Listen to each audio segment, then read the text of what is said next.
We've had a couple of members actually who've unfortunately had to use the facilities at Maggie's recently over the last 2 or 3 years, and we've got one member now, Andrew Norris. He's one of the parents of one of our under 11 players, and he's got the double whammy of suffering a cancer and also Parkinson's. He's been under quite a lot of treatment recently. So Andy himself was quite. We were discussing things one evening, and we sort of decided that we'd like to put a fundraiser on for Maggie's, which is a sort of a respite / cafe / sort of breakout quiet area attached to the Christie, and we were hoping we could do something last season, but obviously because of the pandemic we were unable to do it. So as soon as the rules permitted, we thought we'd try and put something on this season, because there hasn't been much of a fundraising activity going on at all, really, I guess, and B, as soon as everyone could congregate safely, we thought we'd try and put something on. So that's what we did, and it went really well. So we had we challenged it's sort of junior based, really. So we had various junior teams trying to put on various fundraising activities on the afternoon. So we had some of the lads. They did a longest throw competition. We had a speed gun challenge. We had a beat the keeper challenge, and we had a barbecue on. We had some fun tournaments on as well, and we raised. I think we haven't done the final total yet, Mark. So apologies for that. I can sort of try and find it out for you tonight if you like. But we sort of hit the £1,500 mark on the day, so we were very very pleased with that. Quite a lot of people attended.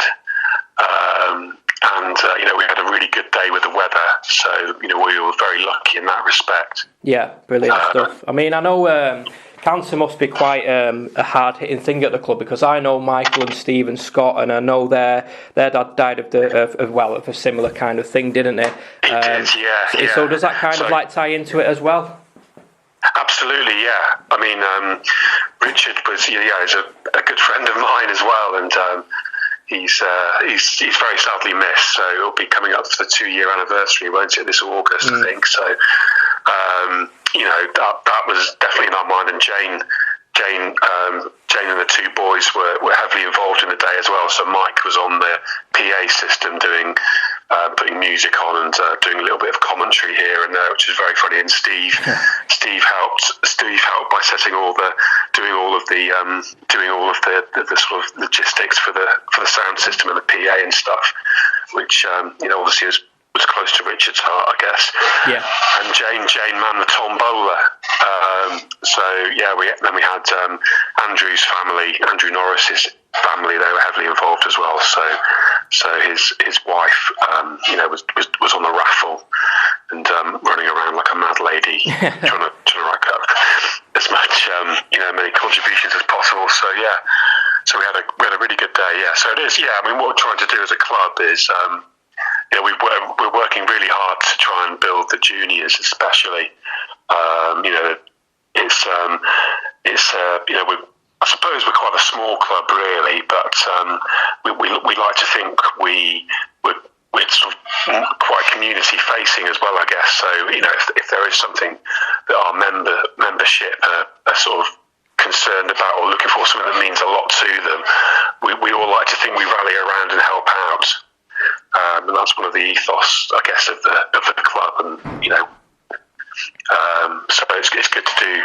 It is really good to do something like that. Yeah, absolutely. Especially when members are affected by cancer. Yeah, definitely. I was going to say, to touch upon, I suppose, matters on the pitch. We've just touched upon the juniors then, but what about the first team and second team this season? They're both in the Great Manchester Cricket League. Is it the debut season? So last season was technically our debut season, and the GMCL ran a regionalised competition, as you know, but this season is our sort of full entry, I guess, into the league as it's run properly. And I think it's fair to say that Steph Fielding, the first team captain, has done an excellent job. If we had this conversation 2 weeks ago, I'd be reporting an unbeaten first team season, but unfortunately they've just lost down the last two matches, which is unfortunate. But I'm sure this weekend he'll be looking to get back onto the winning road. We're third in the division at the moment, pushing for promotion. We're in the top three go up.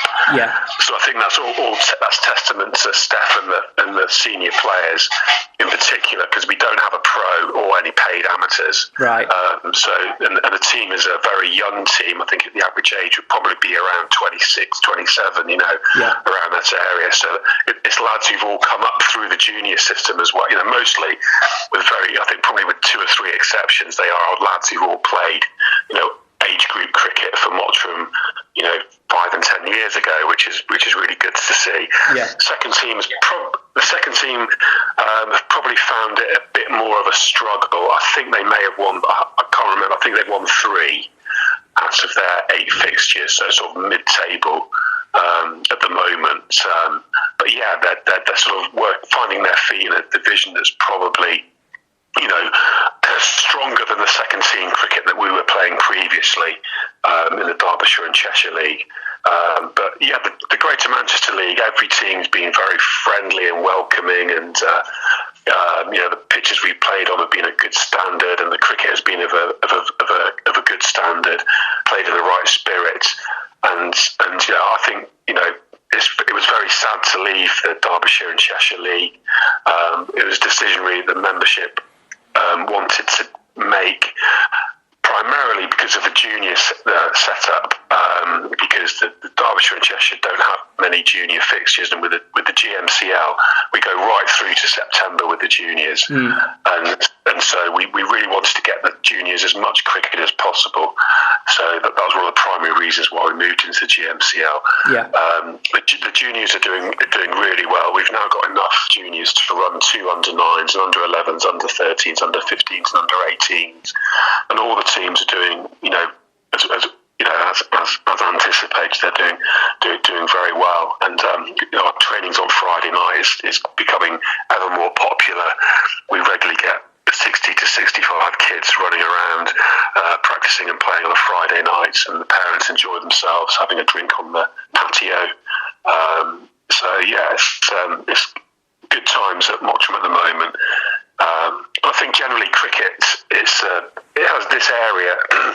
I'm not originally from this area. I'm from the southwest, and it's amazing the number of cricket clubs that are within a 1 mile 2 mile radius of where you live up here.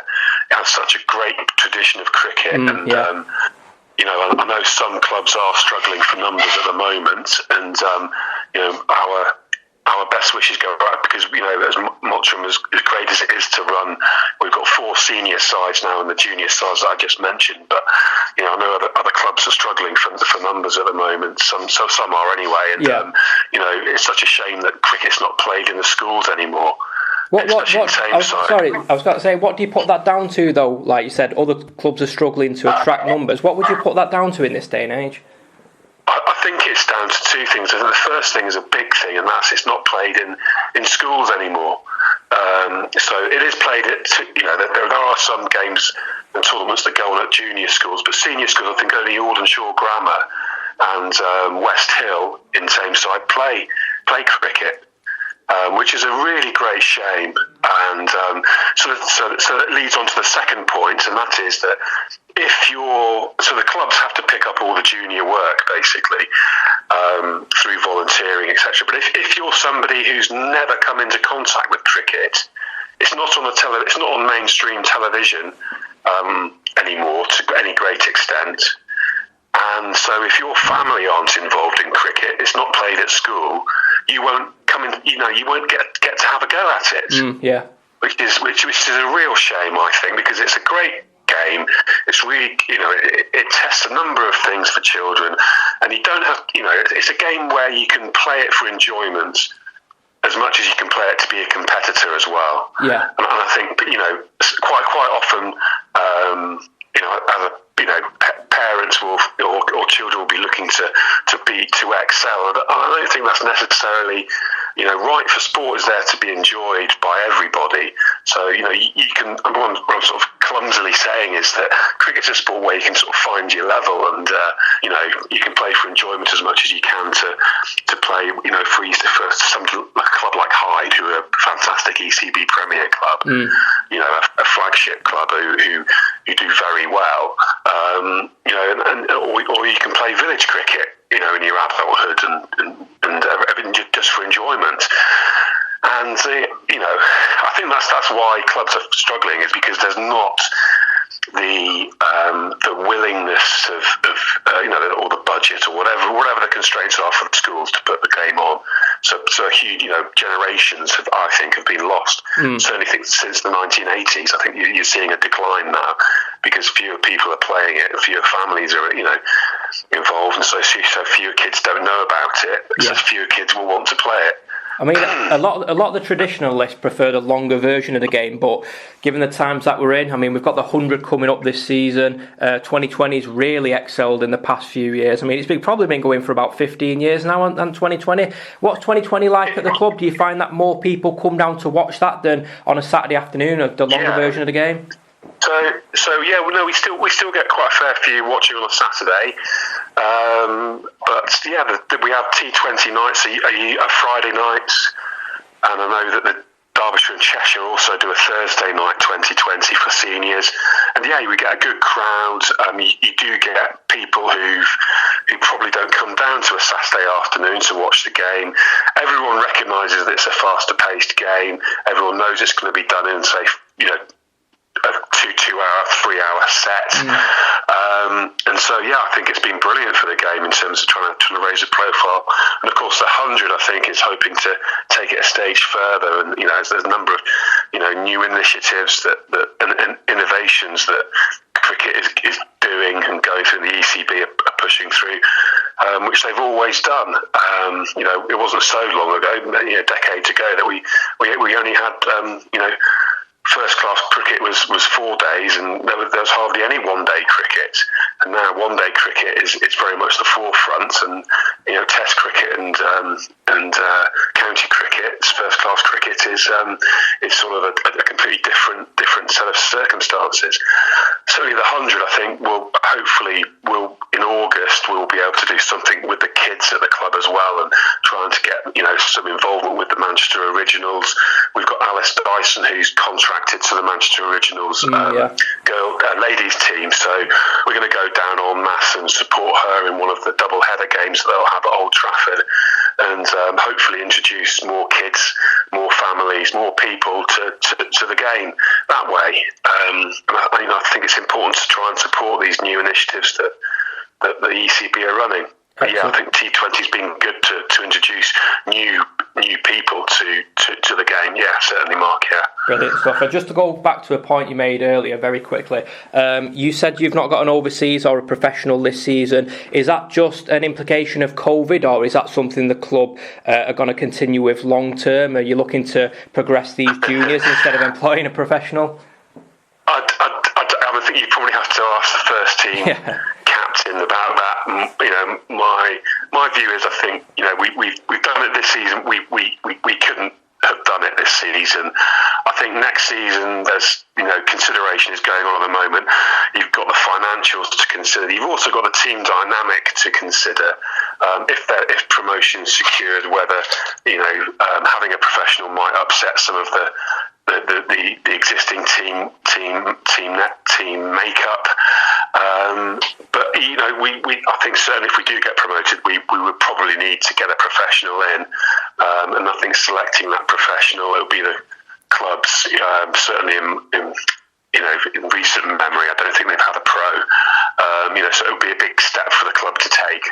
Yeah. So selections would of that pro would be long. A very big question to answer. Yeah. But I think if we do, my own personal view, not the club's view, is that if we get promoted in the first team division, then we would need a professional. Yeah. Brilliant stuff. And finally, very quickly, I've noticed that the pitch is looking immaculate this season. And it's probably about a year and a half ago now. I can't remember who I was speaking to. It was during the first lockdown, actually. So probably about 14 months ago. You were about to hire a full-time groundsman. Is that still a thing? Is that going on? Yeah. So we previously had a chap called John Marsden who did the ground. He kept it to an absolutely immaculate standard. And yeah, we've got Ashley Price now looks after it for us, and we've engaged him to look after it, and he's paid to do so. And yeah, it's looking great. I mean, John Marsden put in a tremendous amount of work, and I think he's probably been associated with the club for probably 60 years, so he's well deserved a break. And Ashley has continued his John's fantastic work, and we are as a membership incredibly proud of the ground, and it does look great, especially from the Mottram church. From the high up there looking down, it looks absolutely wonderful.